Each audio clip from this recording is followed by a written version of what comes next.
سفید محل ایپیسوڈ 28۔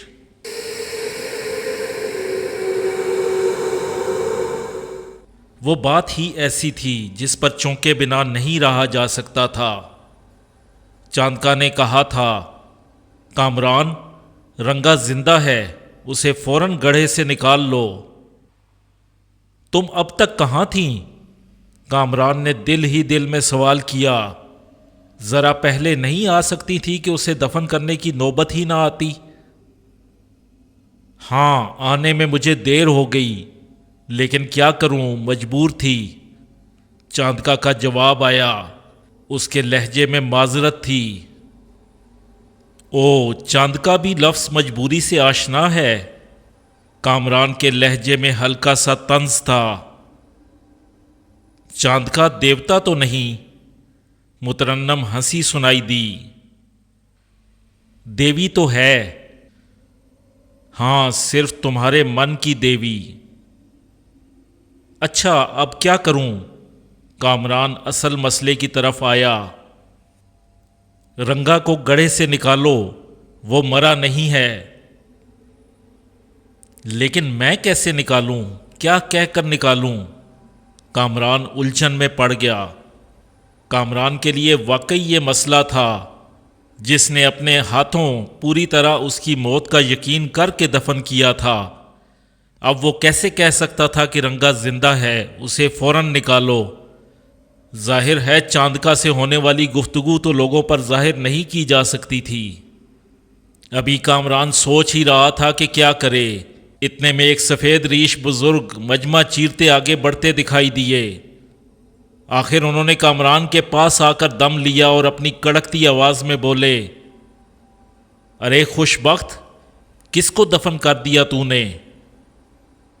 کامران نے ایک گہرا سانس لے کر اس بزرگ کا اوپر سے نیچے تک جائزہ لیا، جو آندھی کے آم کی طرح کہیں اوپر سے آ ٹپکے تھے۔ تب کامران کو اسے پہچاننے میں دیر نہ لگی۔ چاندکا نے اپنی جون تو بدلی تھی، لیکن کنوارے بدن کی خوشبو پر شاید اسے اختیار نہ تھا۔ ارے مجھے کیا دیکھتا ہے، نکال اس کو، کوئی زندوں کو بھی دفن کرتا ہے؟ کیا رنگا زندہ ہے؟ کامران نے مصنوعی حیرت سے پوچھا۔ ارے کیا سوال جواب ہی کیے جائے گا؟ کیا اسے سچ مچ ہی مار دے گا؟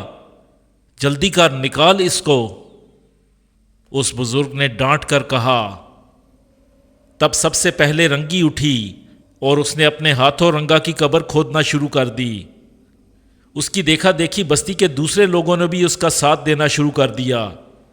دیکھتے دیکھتے ہی رنگا کی لاش گڑھے سے نکل کر اوپر آ گئی۔ تب وہ سفید ریش بزرگ آگے بڑھے۔ انہوں نے رنگا کی لاش کا جائزہ لیا اور معنی خیز انداز میں گردن ہلا کر بولے، سکتے میں آ گئے بیٹا، محبوب سے ملاپ کی خوشی برداشت نہ ہو سکی؟ رنگا یوں ہی خاموشی سے لیٹا رہا۔ وہ کیا جواب دیتا؟ وہ بزرگ آہستہ سے جھکے، رنگا کے بائیں پیر کا انگوٹھا پکڑ کر زور سے 3 بار جھٹکے دیے اور ہر جھٹکے پر اٹھ کہنے لگے۔ تب تیسرے جھٹکے پر انہوں نے اٹھ کہا تو رنگا مسکراتا ہوا سچ مچ اٹھ بیٹھا۔ مردے کو زندہ ہوتے دیکھ کر مجمع ایک دم بفر اٹھا۔ جذبات قابو میں نہ رہے۔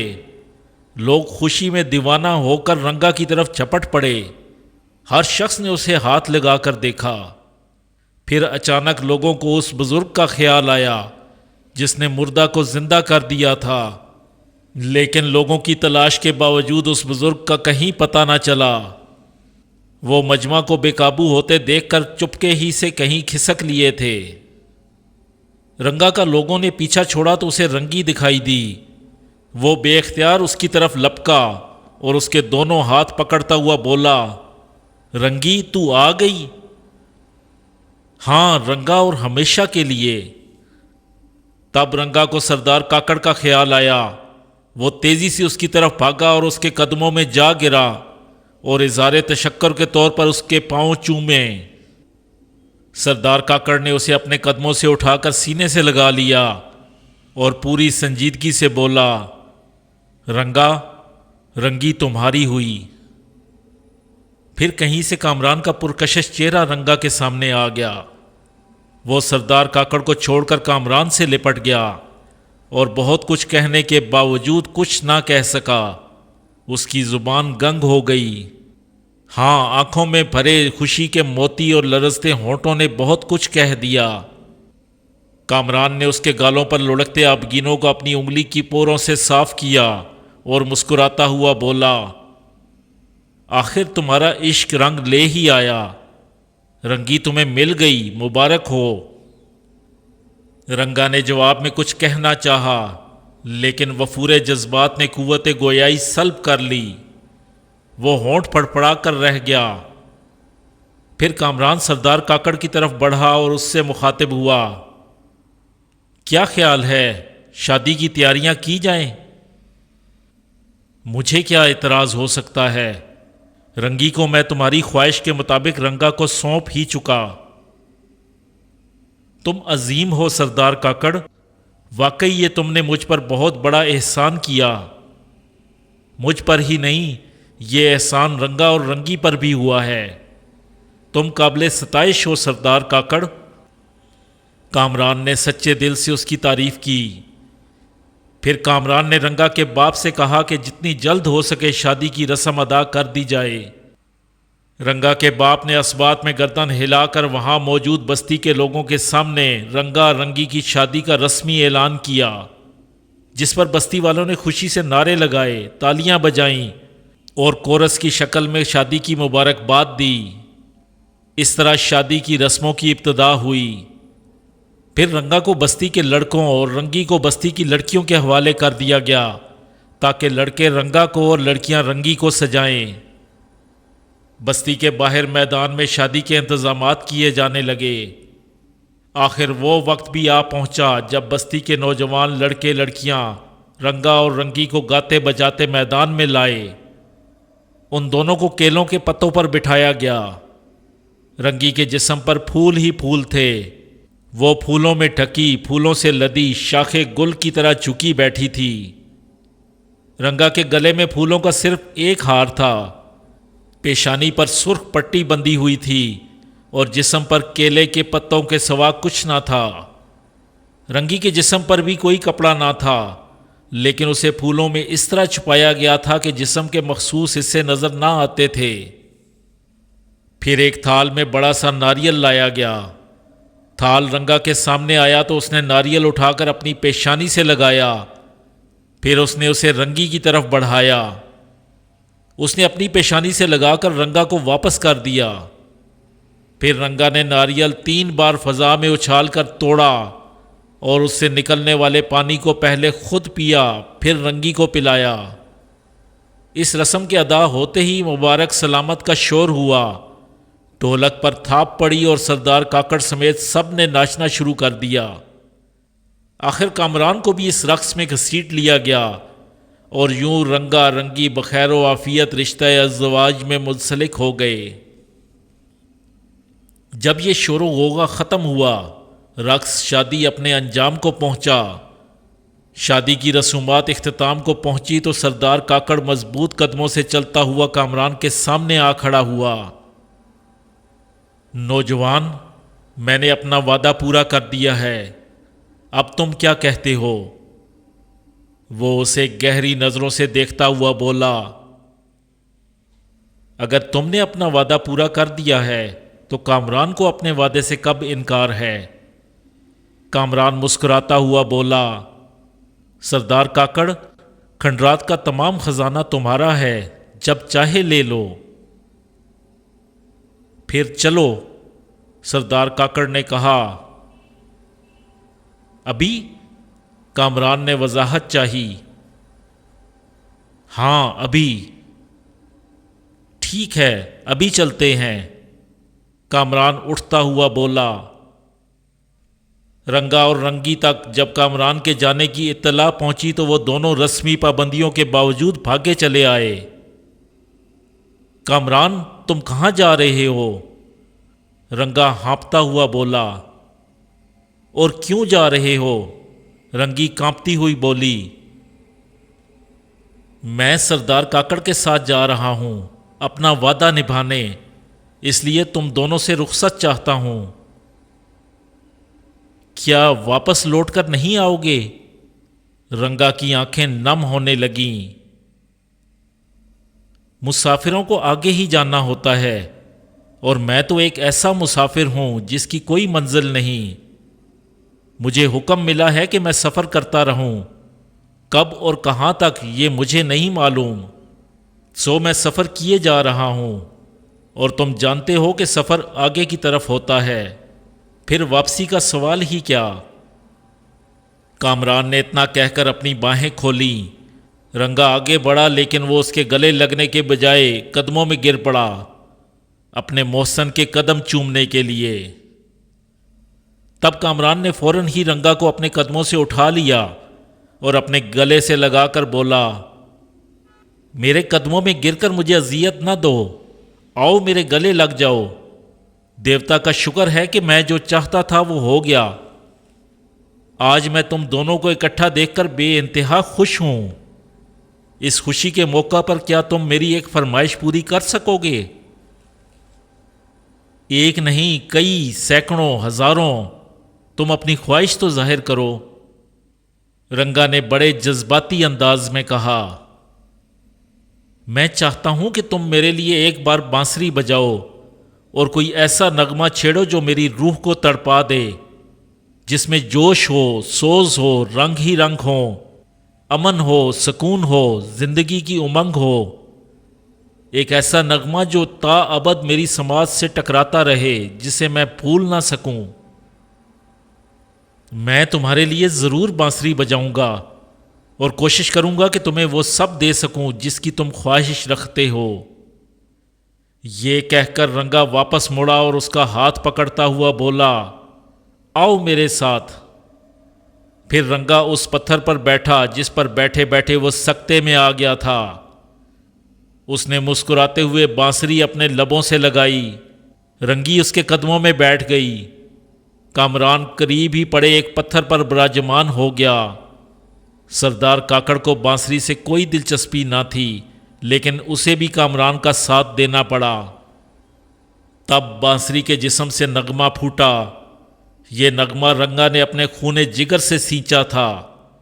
اس کی انگلیاں بانسری کے بدن پر بڑی مہارت سے چل رہی تھیں، اور دھیرے دھیرے اس کی آنکھوں میں نشہ اترتا جا رہا تھا، وہ بند ہوتی جا رہی تھیں۔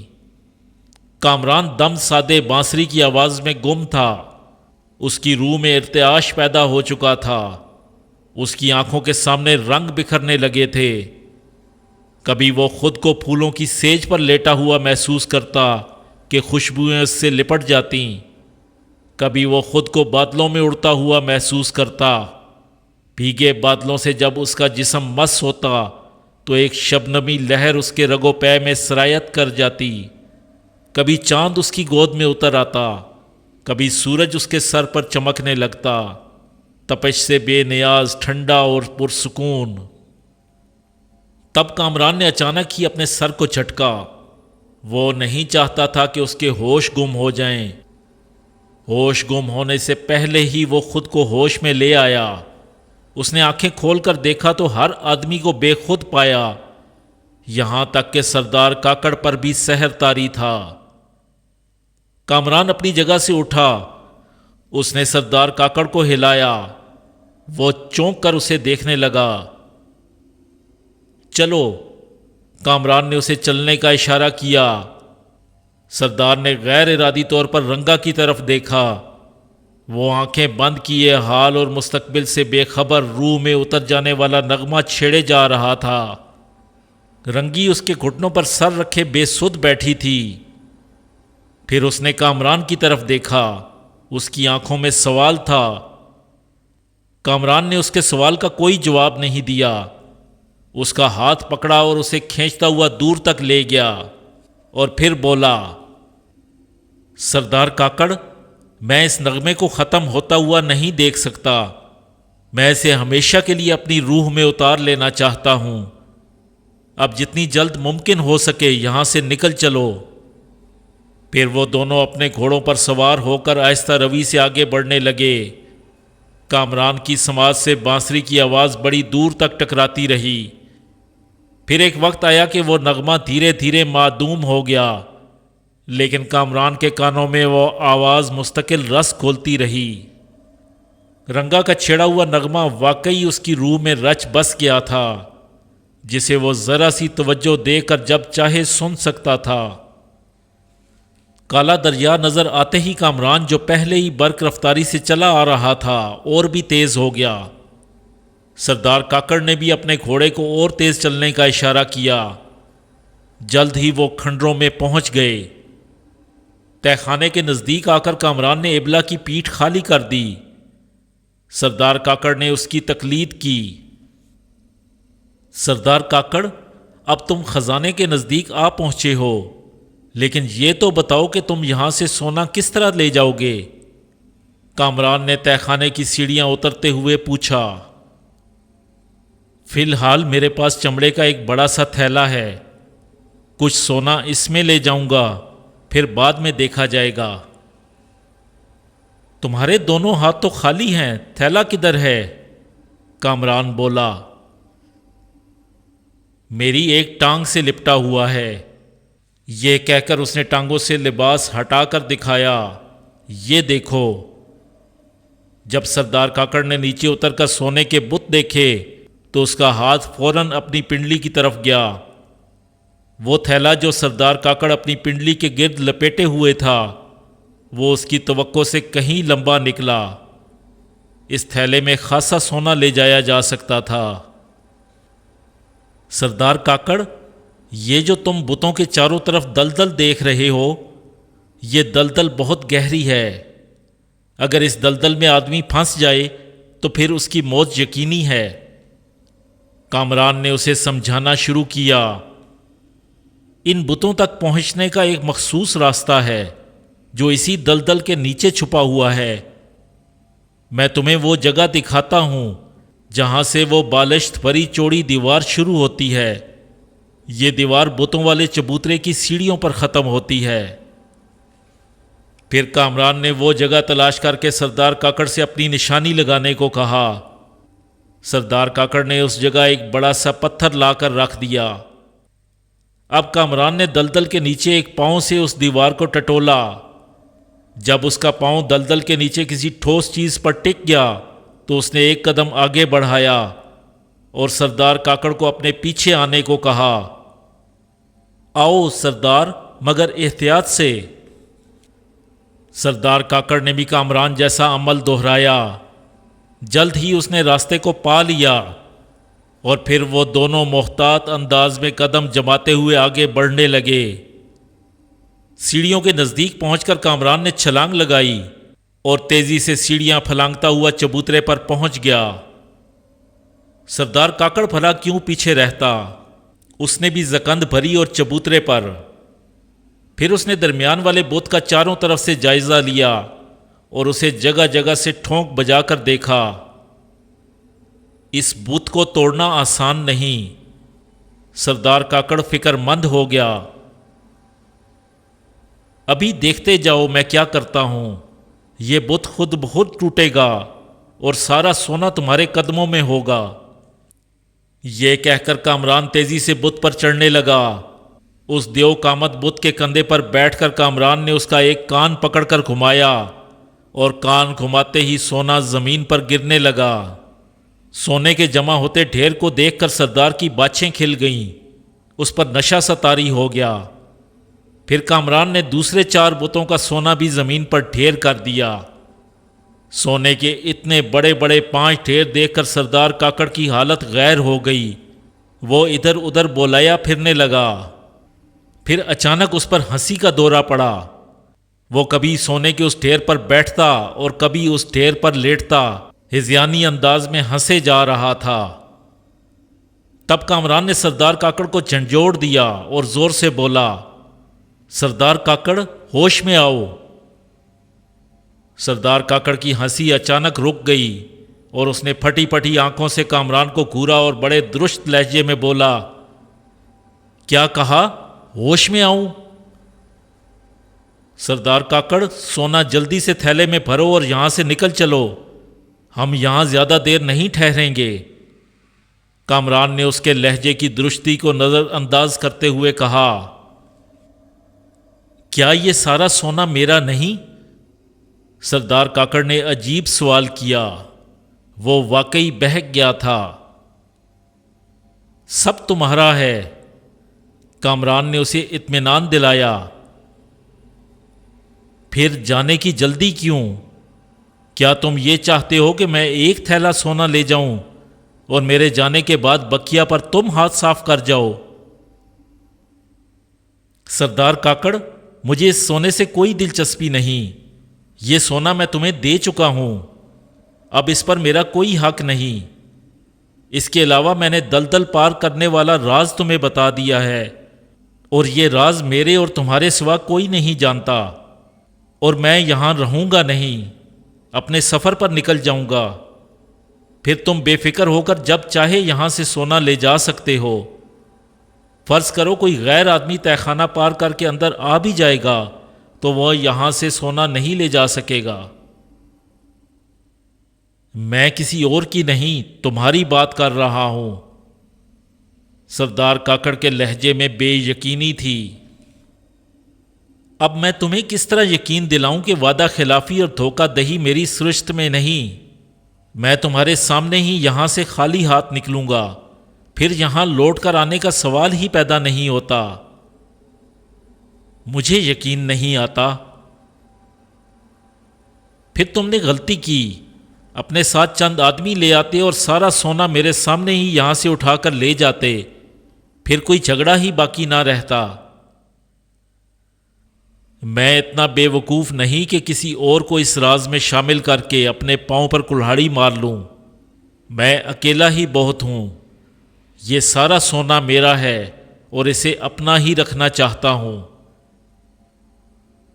پھر ایسا کرتے ہیں کہ ہم دونوں مل کر یہاں سے سونا کسی اور جگہ منتقل کر دیتے ہیں، پھر سارا سونا تمہارے قبضے میں آ جائے گا اور میں اپنا سفر اختیار کرنے کے لیے آزاد ہو جاؤں گا۔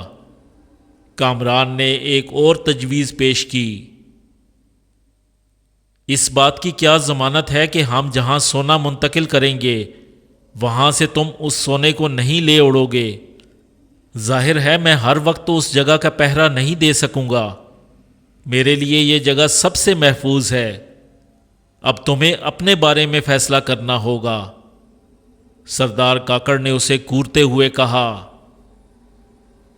تم کیا چاہتے ہو؟ اس دنیا میں اس سونے کا راز صرف ایک آدمی کو معلوم ہے۔ سردار کاکڑ نے خباثت سے ہنستے ہوئے کہا، یہ کیسے ممکن ہے؟ تمہیں مرنا ہوگا۔ سردار کاکڑ کی آنکھوں میں زہر بھرنے لگا تھا۔ کیا کہا؟ کامران حیرت زدہ رہ گیا۔ ہاں، اب تم یہاں سے بچ کر نہیں جاؤ گے۔ یہ کہہ کر سردار کاکڑ نے کامران پر جست لگائی۔ کامران تیزی سے پیچھے ہٹا، وہ اس کی زد سے بچ گیا، لیکن سردار کاکڑ نے اسے کمان سیدھی کرنے کی مہلت نہ دی۔ اب وہ ایک دوسرے سے دست و گریباں تھے۔ کامران کو سردار کاکڑ نے کیکڑی کی طرح اپنی گرفت میں لے لیا تھا۔ وہ باوجود کوشش کے خود کو چھڑا نہیں پا رہا تھا۔ وہ سردار کاکڑ کی طاقت دیکھ کر حیران ہو رہا تھا۔ ایک دبلے پتلے سوکھے سے آدمی میں اتنی جان ہوگی کہ وہ اس سے مقابلے میں کم عمر اور صحت مند ہونے کے باوجود اس کی گرفت ڈھیلی نہ کر پائے گا۔ کامران نے ایک بار پھر خود کو چھڑانے کی کوشش کی۔ جواباً سردار کاکڑ کی انگلیاں لکڑی کی میخوں کی طرح اس کے گوشت میں گھسنے لگیں۔ پھر اچانک سردار کاکڑ نے پلٹا کھایا اور اب اس کے فولادی ہاتھ کامران کی گردن کو اپنی گرفت میں لے چکے تھے اور کامران بے بس تھا۔ اس کی ساری زور آزمائی بیکار جا رہی تھی۔ وہ مہلت کے صرف چند لمحے چاہتا تھا، لیکن سردار کاکڑ اسے ایک لمحے کی بھی مہلت دینے کو تیار نہ تھا۔ اس کی گرفت کامران کی گردن پر بڑھتی جا رہی تھی۔ دباؤ کی وجہ سے کامران کا چہرہ سرخ ہوتا جا رہا تھا۔ گردن میں شدید تکلیف تھی، سر میں خون جمنے لگا تھا، آنکھوں کے آگے تارے ناچ رہے تھے۔ سردار کاکڑ کا خبیث چہرہ اس کے سامنے تھا، اس کے چہرے پر شیطانی مسکراہٹ رقصاں تھی۔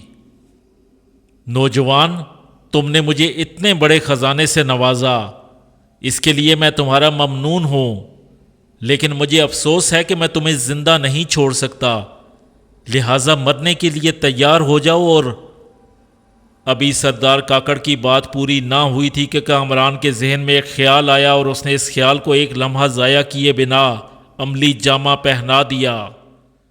تب سردار کاکڑ کی بات پوری نہ ہو سکی، اس کے پیٹ پر کامران کی بھرپور لات پڑی اور جسم کے نازک حصے پر اس شدید ضرب کو برداشت نہ کر سکا۔